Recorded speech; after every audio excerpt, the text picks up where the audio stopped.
Aqui, após 9 meses de acompanhamento nutricional, a paciente, então, ela relatou uma diminuição significativa dos episódios de compulsão alimentar nesses últimos 3 meses ali, que a gente fez até 9 meses de acompanhamento semanalmente.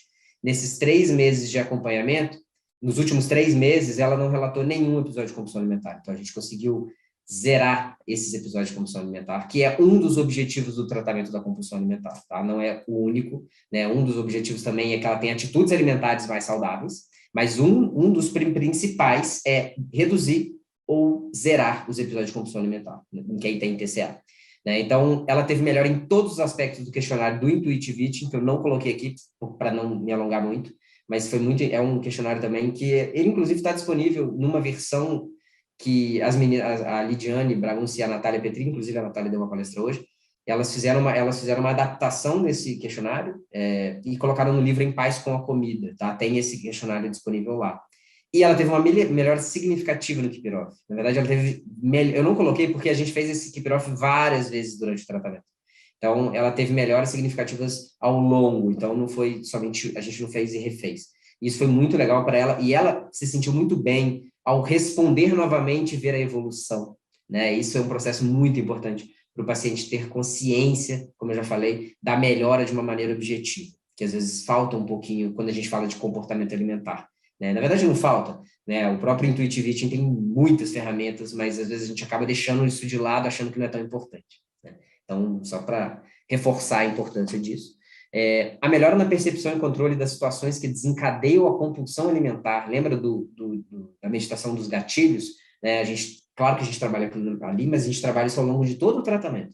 Sempre entendendo, né? Quando a pessoa chegar, Felipe, tive um episódio de compulsão. Vamos lá, o que aconteceu? E a gente vai retornando tudo isso, e aí isso vai ficando cada vez mais claro para ela, principalmente a relação da restrição com a compulsão. E aí, quando a restrição começa a cessar, os episódios de compulsão naturalmente também passam a diminuir, tá? A gente também estruturou de uma maneira mais regular as refeições dela, os horários ficaram mais organizados, né? Eu até escrevi sobre isso mais cedo, né? Falei sobre isso mais cedo, e ela teve menos tempo de jejum.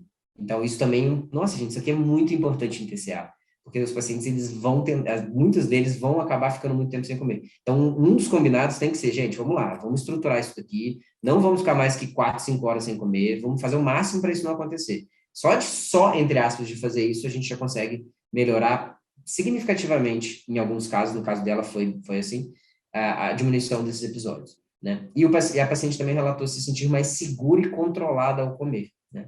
Eu até costumo falar que, na verdade, o controle ao comer ele não é feito baseado na tentativa de controlar, porém no entendimento e na compreensão do que causa o descontrole.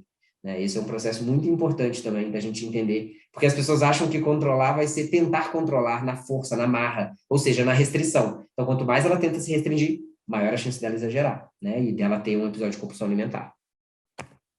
Ela teve uma perda de peso significativa, considerando aí o contexto de 4,5 kg, chegando no MC de 29,88, né? Ela teve atitudes alimentares mais adequadas e eventuais exageros ocorrendo, porém em um contexto de normalidade. Isso é muito importante. Os exageros, eles não aconteciam, eles não pararam de acontecer, como eles não param de acontecer em quase todo mundo. O ponto é, esse exagero, ele é disfuncional ou é um exagero que está dentro de um contexto natural, por exemplo, de estar numa pizzaria e a pizza está gostosa, eu comer um pouco a mais e ficar um pouquinho mais satisfeito, sair dali um pouquinho mais, né? É natural, isso faz parte da experiência humana. A pessoa vai no rodízio, naturalmente ela vai comer um pouco a mais do que a saciedade dela propõe, vamos dizer assim.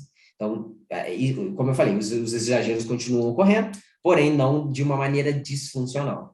Essa paciente ainda está em tratamento, porém agora os atendimentos estão acontecendo de forma mensal e às vezes de 2 em 2 meses, porque ela já se sente bem, ela está com uma autonomia muito interessante em relação ao processo dela, tá?